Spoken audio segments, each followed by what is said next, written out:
Hello student, मैं उत्तम द्विवेदी, आप सभी का स्वागत है। आज हम लोग गॉस के नियम के अनुप्रयोग पढ़ते हैं। देखिए, एक समान रूप से आवेशित अनंत लंबाई का कोई चालक तार है, उसके निकट हमसे वैद्युत क्षेत्र की तीव्रता पूछी जाए तो सबसे पहले इस डेरिवेशन को हम लोग समझते हैं। तो मान लेते हैं कि कोई एक समान रूप से आवेशित अनंत लंबाई का चालक तार है और इसके निकट कोई बिंदु P है और इस बिंदु पर वैद्युत क्षेत्र की तीव्रता ज्ञात करनी है। तो सबसे पहले हम लोग गॉसियन पृष्ठ की कल्पना करेंगे और यदि हम इस तार के सापेक्ष गॉसियन पृष्ठ को माने तो यह तार है हमारा कैसा, यहाँ पर बेलनाकार आकृति के रूप में होगा। तो इसलिए यहाँ पर गॉसियन पृष्ठ को भी हम लोग बेलन मानते हैं। तो यहाँ पर गॉसियन पृष्ठ बेलन की कल्पना करते हैं। मान लेते हैं जिसकी लंबाई कितनी है, स्मॉल l है। अब यह जो गॉसियन पृष्ठ है यह बिंदु P से होकर जाता है। अब इसके पास हमको क्या करना है, वैद्युत क्षेत्र की तीव्रता ज्ञात करनी है। यदि हम मान लें कि Q आवेश L लंबाई में समान रूप से वितरित किया गया है, तब इस स्थिति पर रेखीय आवेश घनत्व लैम्डा बराबर होगा Q अपॉन में L। तो Q बराबर कितना होगा, देखिए Q बराबर हो जाएगा लैम्डा इंटू में L और इसको समीकरण नंबर 1 डालकर छोड़ देंगे। अब हमको वैद्युत फ्लक्स ज्ञात करना है, तो वैद्युत फ्लक्स पृष्ठ से गुजरने वाले के लिए बात करेंगे। तो यहाँ पर पृष्ठ कितने होंगे, तो बेलन में हमारे पास में 3 पृष्ठ होंगे।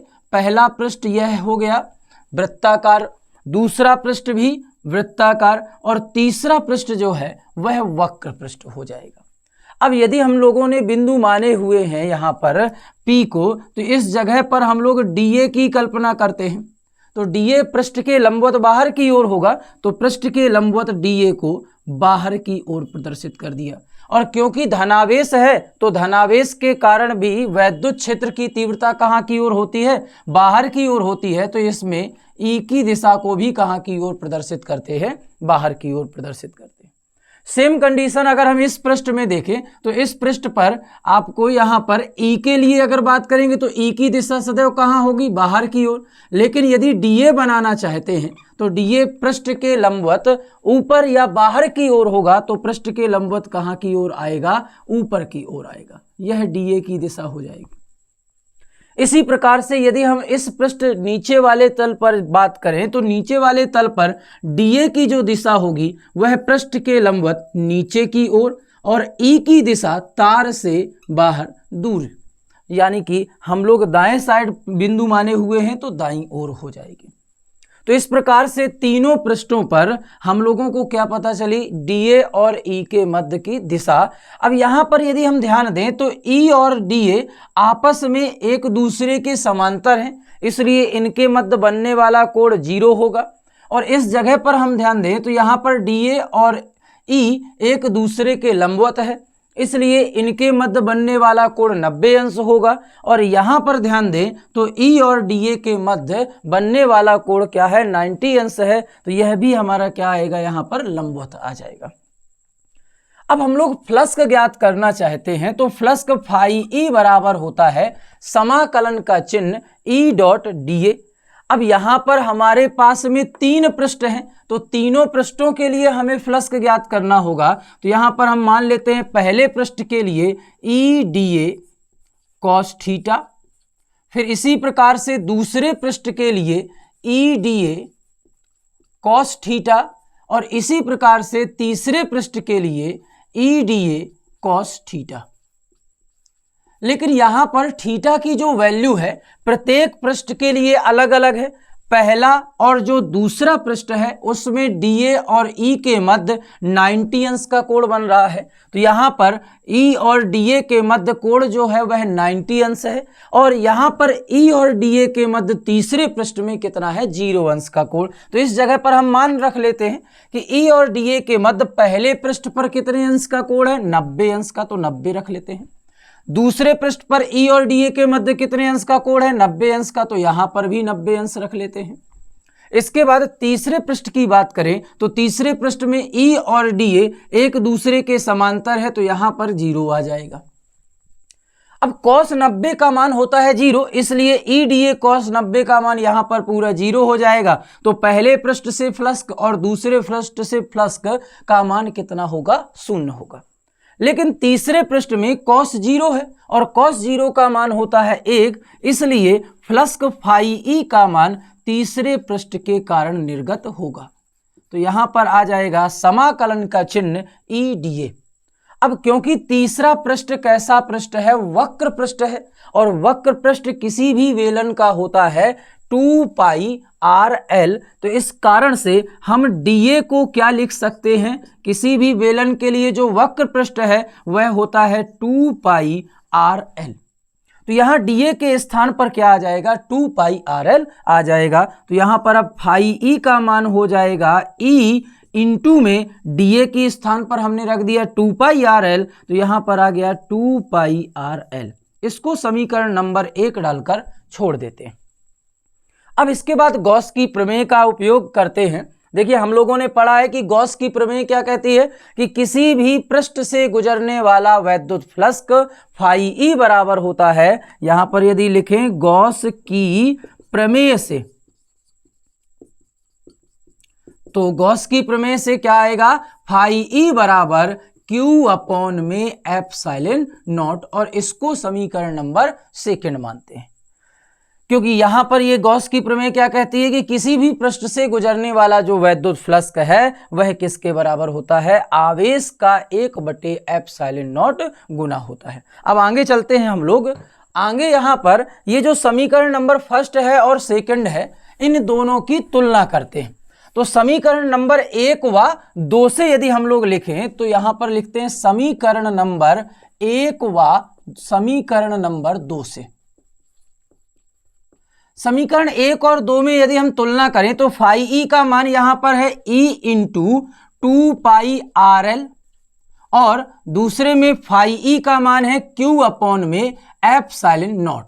और क्योंकि Q बराबर हम लोगों ने समीकरण इससे पहले जो माना था लैम्डा के रूप में, तो Q बराबर आया था Q बराबर लैम्डा इंटू L।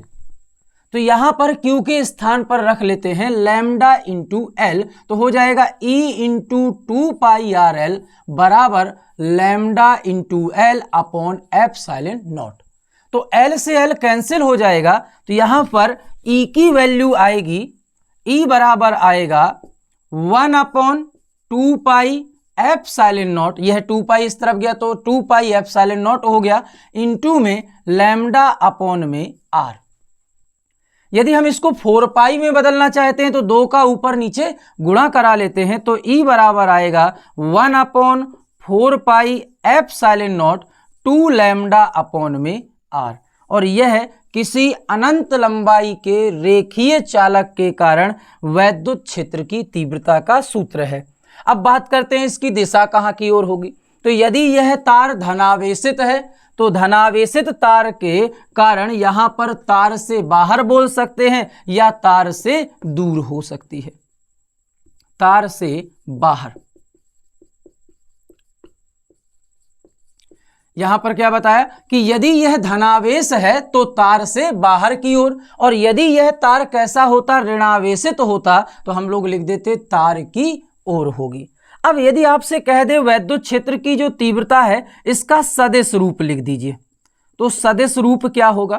तो E बराबर यहां पर यदि हम सदिश रूप में लिखना चाहते हैं तो E वेक्टर हो जाएगा 1 अपॉन 4 पाई एप्सिलॉन नॉट नियत मान है, 2 लैम्डा यह घनत्व है, अदिश राशि है, अपॉन में यह जो R लिखा है विस्थापन है, स्थिति सदिश है, तो इसको हम क्या करेंगे? सदिश रूप में R कैप के रूप में लिख देंगे। तो क्या आएगा? E वेक्टर बराबर 1 upon 4 pi epsilon not 2 lambda upon R, और इंटू में R कैप। R कैप क्या होगा? स्थिति सदिश, वह भी एकांक। तो यहाँ पर अनंत लंबाई के रेखीय चालक के कारण हम लोगों ने वैद्युत क्षेत्र की तीव्रता का सूत्र पढ़ा। अब हम लोग आते हैं दूसरे अनुप्रयोग पर।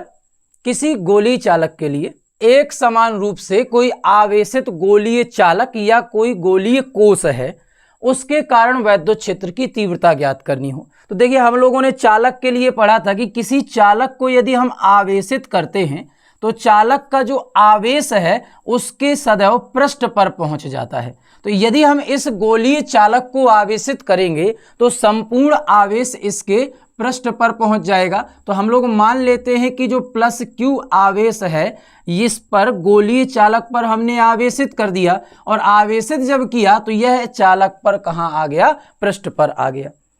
अब यदि हमने Q आवेश इसको दिया है तो इसके कारण हमको क्या करना है, वैद्युत क्षेत्र की तीव्रता ज्ञात करनी है। तो अब आपसे 3 प्रकार से वैद्युत क्षेत्र की तीव्रता पूछी जा सकती है। गोलीय चालक के पृष्ठ पर कोई बिंदु दे दे, गोलीय चालक के पृष्ठ के भीतर कोई बिंदु दे दे, या गोलीय चालक के पृष्ठ के बाहर कोई बिंदु दिया जाए। तो हम लोग अभी सबसे पहले हम पृष्ठ से बाहर ज्ञात करते हैं। मान लेते हैं कि कोई बिंदु P है जो कि पृष्ठ से बाहर है। तब इस स्थिति पर क्या होगा, जो स्मॉल r है वह कैपिटल R से बड़ा होगा। कैपिटल R क्या है, गोले की त्रिज्या है। स्मॉल r क्या है, उस बिंदु तक की दूरी। तो जो दूरी है वह अधिक होगी क्योंकि हमने पृष्ठ के बाहर की बात की है। तो स्मॉल r क्या होगा, कैपिटल R से बड़ा होगा। इस स्थिति पर अब बिंदु P पर हमें वैद्युत क्षेत्र की तीव्रता ज्ञात करनी है। तो बिंदु P से हम एक गॉसियन पृष्ठ बनाएंगे। तो कल्पना कर लेते हैं गॉसियन पृष्ठ कैसा होगा, गोले के लिए गोला ही कल्पना कर लेते हैं कि कोई गॉसियन पृष्ठ कैसा है, गोलीय है। तब इस बिंदु पर वैद्युत क्षेत्र की तीव्रता ज्ञात करते हैं। तो इस स्थान पर हम सबसे पहले क्षेत्रफल अवयव dA लेते हैं। तो dA की दिशा पृष्ठ के लंबवत बाहर की ओर होगी। तो हम लोग यहाँ पर dA को बाहर की ओर बनाते हैं। क्योंकि यह धनावेश है तो धनावेश के कारण वैद्युत क्षेत्र की तीव्रता भी पृष्ठ से बाहर होती है, इसलिए E की दिशा भी पृष्ठ से बाहर की ओर होगी। इस स्थिति पर यदि हम ध्यान दें तो dA और E एक दूसरे के समांतर हैं। इसका अर्थ क्या निकला कि दोनों समान दिशा में हैं, तो दोनों के मध्य बनने वाला कोण 0 अंश होगा। अब बात करते हैं कि इस पृष्ठ से गुजरने वाला वैद्युत फ्लक्स कितना होगा, फाई ई का मान क्या होगा। तो फाई ई बराबर होता है समाकलन का चिन्ह E dot dA cos theta लिख सकते हो, तो डॉट गुणन हट जाएगा। तो यहां पे हम लोग डायरेक्ट लिखते हैं ई dA कॉस थीटा। अब दोनों के मध्य बनने वाला कोण है कितना, थीटा का मान है यहां पर 0, तो समाकलन का चिन्ह ई dA यहां पर आ जाएगा कॉस 0। कॉस 0 का मान देखिए 1 होता है, तो यहां पर प्राप्त होगा हमको समाकलन का चिन्ह ई dA। यह फाई ई की वैल्यू आई। अब फाई ई का मान आया समाकलन ई dA। यहां पर dA क्या है, क्षेत्रफल अवयव। हमको संपूर्ण क्षेत्रफल चाहिए, समाकलन लगाया है तो किसी गोलीय पृष्ठ के लिए संपूर्ण पृष्ठ क्षेत्रफल होता है dA का समाकलन लिख सकते हैं, यह होता है 4 पाई r²। गोले का संपूर्ण पृष्ठ क्षेत्रफल कितना होगा, 4 पाई r²। इस dA के स्थान पर रख देते हैं, तब क्या आएगा, फाई ई का मान E इंटू में 4 पाई r²। इसको समीकरण नंबर 1 डालकर छोड़ देते हैं। अब आते हैं गॉस की प्रमेय से। गॉस की प्रमेय क्या कहती है कि किसी भी पृष्ठ से निर्गत वैद्युत फ्लक्स फाई ई का मान Q/ε0 के बराबर होता है। क्या बताया कि गॉस की प्रमेय से क्या लिख सकते हैं हम लोग, फाई ई का मान Q/ε0 के बराबर होगा। इसको समीकरण नंबर 2 मान लेते हैं। समीकरण 1 में भी फाई ई का मान है, समीकरण 2 में भी फाई ई का मान है, दोनों से हल करते हैं। तो समीकरण नंबर 1 व समीकरण नंबर 2 से यहां पर फाई ई का मान है E इंटू में 4 पाई r², और यहां पर फाई ई का मान है Q/ε0। दोनों मानों की तुलना करेंगे तो यहां आ जाएगा E इंटू 4 पाई r² बराबर Q/ε0। तब वैद्युत क्षेत्र की तीव्रता E बराबर कितना होगा, E बराबर जब ज्ञात करेंगे तो यह 4 पाई r² दूसरी तरफ पहुंच जाएगा, तो E बराबर आ जाएगा 1/4 पाई r² और इंटू में Q/ या यहाँ पर आर स्क्वायर को हटा देते हैं, यहाँ पे एप्सिलॉन नॉट लिख सकते हैं और आर स्क्वायर को अलग से लिख लेते हैं। तो सूत्र क्या बन जाएगा, E बराबर 1/4 pi epsilon naught Q upon में आर स्क्वायर। यह सूत्र किसके लिए होगा, पृष्ठ के बाहर किसी बिंदु पर वैद्युत क्षेत्र की तीव्रता का सूत्र होगा। पृष्ठ के बाहर वैद्युत क्षेत्र की तीव्रता होगी कितनी, 1/4 pi epsilon naught Q upon में आर स्क्वायर। यदि आपसे पूछा जाए दिशा किस ओर होगी, तो देखिए यह गोले जो दिया गया है, हमने माना क्या था कि Q धनावेशित है और उससे क्या किया गया है, यहाँ पर संपूर्ण गोलीय चालक को आवेशित किया गया है। इसलिए धनावेश के कारण हमेशा वैद्युत क्षेत्र की तीव्रता की दिशा बाहर की ओर होगी। तो यहाँ पर दिशा कहाँ की ओर होगी, बाहर की ओर। अब बाहर की ओर किस प्रकार से, तो आप लिखोगे त्रिज्य। त्रिज्य का मतलब है क्योंकि गोलीय चालक है, जो दिशा आएगी वह त्रिज्या के फॉर्म में या कहा जाए त्रिज्य रूप में बाहर की ओर निर्गत होगी। अब बात करते हैं, यह पृष्ठ के बाहर की बात हो रही थी। अब सेकंड नंबर में यदि आपसे पूछा जाए गोले के पृष्ठ पर बताइए।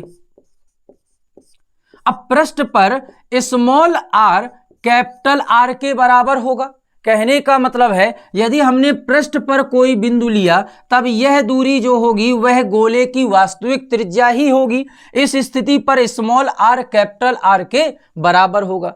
इसका मतलब क्या होगा कि E बराबर जो आएगा वह 1/4 pi epsilon naught Q upon यह स्मॉल आर स्क्वायर था, अब क्या हो जाएगा कैपिटल आर स्क्वायर। तो यहां पर गोले के पृष्ठ पर वैद्युत क्षेत्र की तीव्रता क्या प्राप्त होगी, 1/4 pi epsilon naught Q upon में आर स्क्वायर। बात करें दिशा की तो अभी बताई ही, पृष्ठ पर यहां पर दिशा क्या होगी, त्रिज्य बाहर की ओर निर्गत होगी। अब आते हैं थर्ड कंडीशन पर। आपसे पूछा जाए कि गोले के पृष्ठ के भीतर, पृष्ठ के भीतर किसी बिंदु पर, अब पृष्ठ के भीतर यदि पूछा जा रहा है तब इस स्थिति पर स्मॉल आर का मान कैपिटल आर से छोटा होगा। कहने का मतलब है यदि हम पृष्ठ के भीतर कोई गॉसियन पृष्ठ बनाएंगे तो यहां पर जो बिंदु होगा P वह क्या होगा, इस दूरी की बात करें तो स्मॉल आर होगी, तो स्मॉल आर जो होगा वह कैपिटल आर से छोटा होगा। यदि यहां बिंदु हम मान लेते हैं P की जगह P' मान लेते हैं, तो जो P' है वह आर दूरी जो दी गई है स्मॉल आर वह कैपिटल आर से कैसे होगी, छोटी। अब इस स्थिति पर आपसे पूछा जाए कि बताइए P' पर वैद्युत क्षेत्र की तीव्रता क्या होगी, तो देखिए क्योंकि ये गोलीय चालक था तो चालक पर आवेश संपूर्ण पृष्ठ पर आ जाता है। इस कारण से जो आवेश है वह पृष्ठ पर है, लेकिन आपसे पूछा गया है पृष्ठ के भीतर वैद्युत क्षेत्र की तीव्रता बताइए, और पृष्ठ के भीतर जो हमने गॉसियन पृष्ठ बनाया है वहां पर कोई आवेश नहीं है। इसका मतलब है पृष्ठ के भीतर जो नेट आवेश है वह Q का मान कितना है, 0 है। और हमारे पास अभी सूत्र था E बराबर 1/4 pi epsilon naught Q upon R square. यहां पर Q की वैल्यू 0 के बराबर है। यदि Q का मान 0 है इस स्थान पर तो E का मान भी क्या हो जाएगा, 0 हो जाएगा। तो कहने का मतलब है पृष्ठ के भीतर किसी बिंदु पर वैद्युत क्षेत्र की तीव्रता क्या होगी, E बराबर 0 होगी। तो क्या बताया आपको, किसी गोलीय चालक के कारण पृष्ठ के बाहर यानी कि small R is greater than capital R हो तब E का मान क्या आएगा, 1/4 pi epsilon naught Q upon में आर स्क्वायर। पृष्ठ पर स्मॉल आर बराबर होगा कैपिटल आर के, तब E का मान क्या आएगा, 1/4 पाई एप्सिलॉन नॉट और Q अपॉन में कैपिटल आर स्क्वायर। और यदि पृष्ठ के भीतर की बात होगी तो स्मॉल आर का मान कैपिटल आर से छोटा होगा, तब इस स्थिति पर आवेश Q बराबर 0 होगा तो E बराबर भी क्या होगा, 0 होगा। तो किसी गोलीय चालक की बात करें या गोलीय कोष की बात करें, गोलीय कोष का मतलब खोखले गोले के लिए, तो वैद्युत क्षेत्र की तीव्रताओं के मान यहां पर आपको ये प्राप्त होते हैं। अब हम लोग अगले अनुप्रयोग पर आते हैं। अगला अनुप्रयोग है एक समान रूप से आवेशित गोलीय अचालक।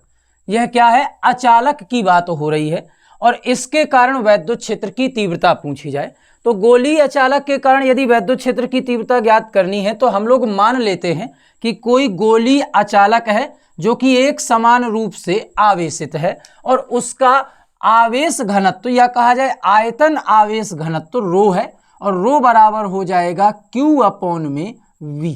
यह हम लोग मान लेते हैं। अब इसके बाद यदि हम लोग ज्ञात करें वैद्युत क्षेत्र की तीव्रता तो इस पर भी 3 बिंदु होंगे। पहला बिंदु पृष्ठ से बाहर, तो हम लोग पृष्ठ के बाहर कोई बिंदु P मान लेते हैं, फिर दूसरा पृष्ठ पर और तीसरा पृष्ठ के भीतर। तो सबसे पहले हम लोग ज्ञात करते हैं पृष्ठ के बाहर वैद्युत क्षेत्र की तीव्रता। तो जैसे हम लोगों ने चालक में ज्ञात की, सेम वही प्रोसेस यहां पर भी होगी कि हम लोग dA मान लेते हैं। dA जो होगा वह पृष्ठ से बाहर की ओर होगा, तो dA की दिशा पृष्ठ से बाहर आ गई। E की बात करें तो यहां पर धनावेश है, तो धनावेश के कारण E त्रिज्य रूप से बाहर की ओर ही आएगा। इस स्थिति पर E और dA दोनों समान दिशा में है। इसका मतलब क्या होगा? दोनों के बीच बनने वाला कोण कितना होगा? 0 होगा। तब पृष्ठ के बाहर यहां पर वैद्युत क्षेत्र की तीव्रता ज्ञात करनी है तो सबसे पहले निकालते हैं हम लोग फ्लक्स का मान। तो फ्लक्स कितना होगा? फाई E बराबर E dA कॉस थीटा, और कॉस थीटा में थीटा का मान 0, तो यहां आ जाएगा कॉस 0। अब यहां पर वैल्यू क्या आएगी? देखिए E बाहर कर लेते हैं, समाकलन का चिन्ह E dA cos 0 का मान होता है 1, तो यहां पर बचा केवल dA। अब क्योंकि गोलीय पृष्ठ है तो गोलीय पृष्ठ के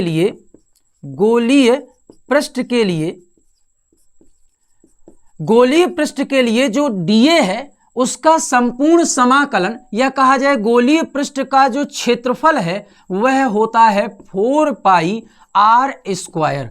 तो यहां पर dA का जो समाकलन होगा वह 4 पाई r स्क्वायर के बराबर होगा। तो फाई E बराबर आ जाएगा E इंटू में 4 पाई r स्क्वायर, और इसको समीकरण नंबर फर्स्ट मान लेते हैं। अब बात करते हैं गॉस की प्रमेय से। गॉस की प्रमेय कहती है कि किसी पृष्ठ से निर्गत वैद्युत फ्लक्स फाई E बराबर होता है Q अपॉन एप्सिलॉन नॉट के। तो यहां पर इसको समीकरण नंबर सेकंड मान लेते हैं।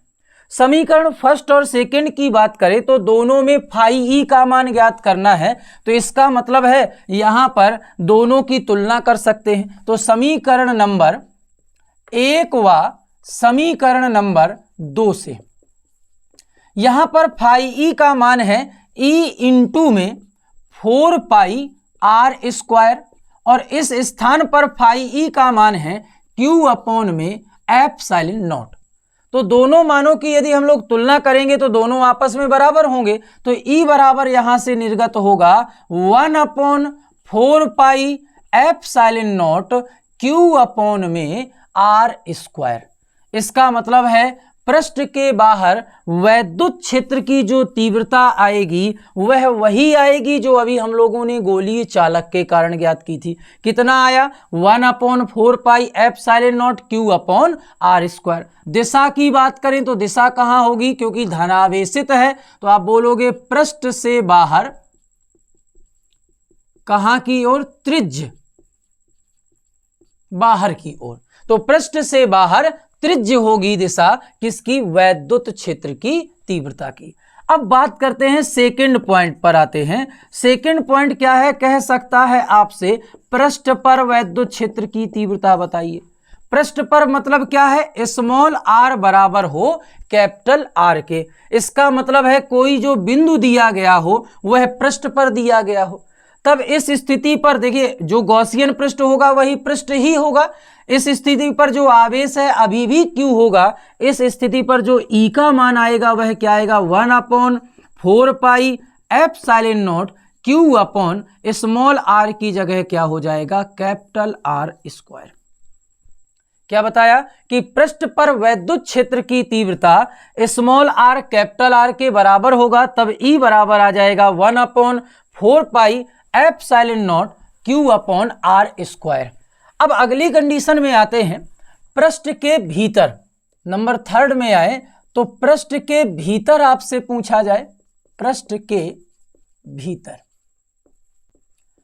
अब यदि कोई बिंदु पृष्ठ के भीतर दिया गया है, उस स्थिति पर वैद्युत क्षेत्र की तीव्रता पूछी जाए तो हम लोग मान लेते हैं कि कोई बिंदु यहां पर P' है जो कि पृष्ठ के भीतर है, और यहां से गॉसियन पृष्ठ की कल्पना करें तो वह गॉसियन पृष्ठ भी क्या है, एक गोलीय है। अब इस स्थिति में जो स्मॉल r होगा वह कैपिटल R से छोटा होगा। कहने का मतलब है स्मॉल r का मान कैपिटल R से कैसा होगा, छोटा होगा। देखिए जो गॉसियन पृष्ठ है उस पर आवेश अब Q ना होकर Q' होगा। क्यों? क्योंकि जो संपूर्ण पृष्ठ में आवेश Q था, और यहां पर हम ध्यान देंगे तो यह जो गोलीय पृष्ठ है इसके बाहर भी कुछ आवेश निकल गया है। इसका मतलब है अब गॉसियन पृष्ठ पर संपूर्ण आवेश Q नहीं होगा। तो यदि Q' का मान निकालना चाहते हैं तो हम मान लेते हैं कि इसका जो आयतन घनत्व है वह रो है, और रो बराबर होता है Q/V। और अगर आपको ज्ञात करना है Q' तो अब एक समान रूप से ही आवेशित है, हर जगह पर आयतन घनत्व समान होगा, तो Q' वाली स्थिति में भी रो का मान तो समान होगा। तब Q' का मान कितना आएगा, Q' बराबर आएगा रो इंटू V, और V क्या होगा, गोले का आयतन। गोले का आयतन कितना होता है, 4/3 पाई r क्यूब। अब r कौन सा लें, तो यहां पर बात कर रहे हैं गॉसियन पृष्ठ की, तो r यहां पर आएगा स्मॉल, तो यहां पर सूत्र हो जाएगा 4/3 पाई r क्यूब, और इसको हम समीकरण नंबर 1 डालकर छोड़ देते हैं। अब बात करते हैं वैद्युत फ्लक्स की कि फाई ई का मान कितना होगा। तो फाई ई बराबर होता है E.dA या EdA cos थीटा, और यहां पर भी वही स्थिति है कि यहां पर यदि हम dA माने तो dA और E दोनों समान दिशा में बाहर की ओर होंगे। इस स्थिति पर cos 0 आएगा, तो फाई ई का मान आएगा, E बाहर आ गया, समाकलन का चिन्ह dA। और गोलीय पृष्ठ के लिए क्षेत्रफल कितना होता है, A का मान क्या होगा, तो हम लोग लिख सकते हैं dA का मान समाकलन में होगा 4 पाई r²। इस स्थान पर मान रख देते हैं तो फाई ई का मान आएगा E इंटू में 4 पाई r², और इसको समीकरण नंबर 2 मान लेते हैं। अब आते हैं हम लोग लिखते हैं किससे, गॉस की प्रमेय से। तो यदि हम लोग गॉस की प्रमेय से लिखें तो गॉस की प्रमेय कहती है कि किसी पृष्ठ से गुजरने वाला जो फ्लक्स है फाई ई वह होता है Q/ε0 के बराबर। लेकिन यहां पर पृष्ठ जो माना था उस पर आवेश था Q', तो यहां पर हो जाएगा Q'/ε0 के बराबर। अब Q' का मान कितना था, अभी अभी हम लोगों ने समीकरण नंबर 1 से निर्गत किया था, कितना आया था, रो इंटू में 4/3 पाई r³, और अपॉन में क्या लिखा है, ε0। इसको समीकरण नंबर 2 मान लेते हैं। समीकरण नंबर 1 नीचे लिखा हुआ है, यहां पर भी फाई ई का मान है, और समीकरण नंबर 2 यह लिखा हुआ है। दोनों की यदि तुलना करें, समीकरण 1 व समीकरण 2 की तुलना करते हैं, यदि दोनों की तुलना करते हैं तो क्या आएगा, देखिए समीकरण 1 में लिखा हुआ है फाई ई का मान है E इंटू में 4 पाई r², और समीकरण नंबर 2 में लिखा हुआ है फाई ई का मान है रो इंटू 4/3 पाई r³ अपॉन ε0। दोनों फाई ई के मान हैं, दोनों बराबर हो जाएंगे, इसलिए क्या आएगा, E इंटू में 4 पाई r² बराबर रो इंटू 4/3 पाई r³ अपॉन में ε0। यहां पर यदि हम ध्यान दें तो 4 पाई से 4 पाई कैंसिल हो जाएगा, तो E बराबर आएगा रो अपॉन में 3ε0, और इंटू में क्या दिया था, r³, और यह r² कहां चला जाएगा, बटे में पहुंच जाएगा। तो r² से r³ कैंसिल होंगी, तो यहां पर E का मान आएगा रो इंटू में r और अपॉन में 3ε0। यह किसका मान होगा, पृष्ठ के भीतर वैद्युत क्षेत्र की तीव्रता का सूत्र होगा। तो क्या बताया अभी आपको कि पृष्ठ के बाहर वैद्युत क्षेत्र की तीव्रता क्या होती है, E बराबर 1/4 pi epsilon naught Q upon में R स्क्वायर। पृष्ठ पर क्या होती है 1/4 pi epsilon naught Q upon में कैपिटल R स्क्वायर। और पृष्ठ के भीतर यदि हमको क्या दिया जाए, आयतन घनत्व रो दिया जाए, तो होता है रो इंटू में R अपॉन में 3 इंटू एप्सिलॉन नॉट। अब आपसे कह दिया जाए, बताइए कि यहां पर ग्राफ क्या प्राप्त होगा E और R के मध्य। तो देखिए पृष्ठ के बाहर जो E है वह व्युत्क्रमानुपाती है R स्क्वायर के। पृष्ठ के भीतर भी E का मान R स्क्वायर के, पृष्ठ पर E का मान R स्क्वायर के कैसा है, व्युत्क्रमानुपाती। लेकिन पृष्ठ के भीतर यदि बात करते हैं तो E का मान R के अनुक्रमानुपाती है। तो यदि हम लोग E और R के मध्य ग्राफ खींचना चाहते हैं तो हमको ग्राफ क्या प्राप्त होगा। देखिए हम मान लेते हैं कि यह कोई गोलीय चालक या अचालक है, और अचालक के लिए हम लोगों को यहां पर दिया गया है कि यह त्रिज्या है कैपिटल R गोलीय पृष्ठ की। आपसे कहा जाए बताइए ग्राफ क्या होगा वैद्युत क्षेत्र की तीव्रता E व R के मध्य। तो देखिए पृष्ठ के बाहर की बात यदि करते हैं तो पृष्ठ के बाहर E व्युत्क्रमानुपाती है 1/R स्क्वायर के। तो जो ग्राफ प्राप्त होगा वह कर्व प्राप्त होगा, और व्युत्क्रमानुपाती है तो घटता हुआ प्राप्त होगा। लेकिन पृष्ठ के अंदर यदि बात करें तो E अनुक्रमानुपाती R के है। इसका मतलब है जो ग्राफ प्राप्त होगा वह कैसा प्राप्त होगा, यहां पर रेखा y बराबर mx के रूप में, यानी कि रेखा का मतलब है यहां पर R का मान बढ़ाओगे तो E का मान बढ़ता हुआ जाएगा। तो ग्राफ हमको पृष्ठ के भीतर कैसा प्राप्त हो रहा है, रेखीय, क्योंकि E अनुक्रमानुपाती R के है। पृष्ठ के बाहर कैसा प्राप्त हो रहा है, वक्र, और वह भी घटता हुआ, क्योंकि E व्युत्क्रमानुपाती 1/R स्क्वायर के है। तो यहां पर आपको ग्राफ ये जो दिया गया है इस प्रकार से प्राप्त होगा। अब आज हम लोग इतना ही पढ़ते हैं, आज के लिए बस इतना ही।